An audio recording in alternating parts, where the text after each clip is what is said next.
हपियावा गड़िया में कि हमारा घूमे के मनवा करो हपियावा गड़िया में। सागरो रे घुमई बहु गाड़ी सफरिया में। अच्छा। गाड़ी सफरिया में तो पहिले बने दे हमारा हीरो पटना एरिया में। सही तो में? पहिले बने दे हमारा हीरो अपना एरिया में।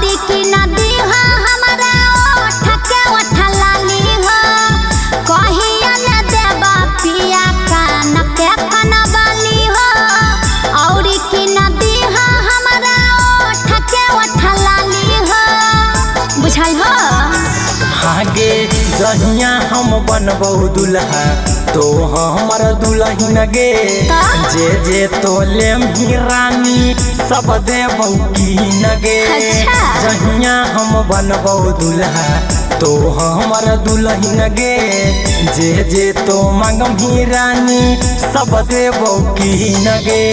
रोज रोज घूमई बहु तोहरा बाजारिया में। अच्छा। तोहरा बाजारिया में पहिले बने दे हमारा हीरो अपना एरिया में।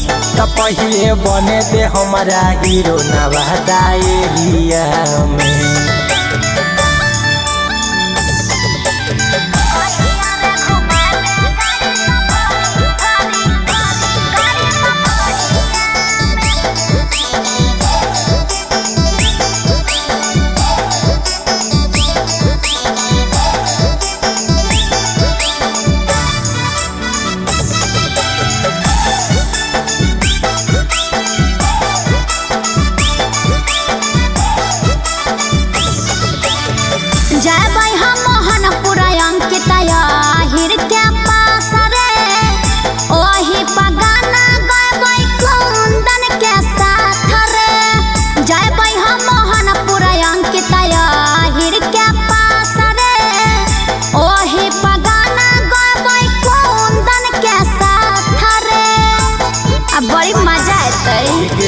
जैबै हम पटना अंकित भैया के पास गे।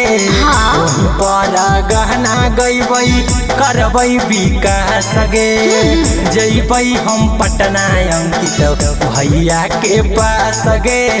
वहीं पर गहना गईबै करबै विकास गे।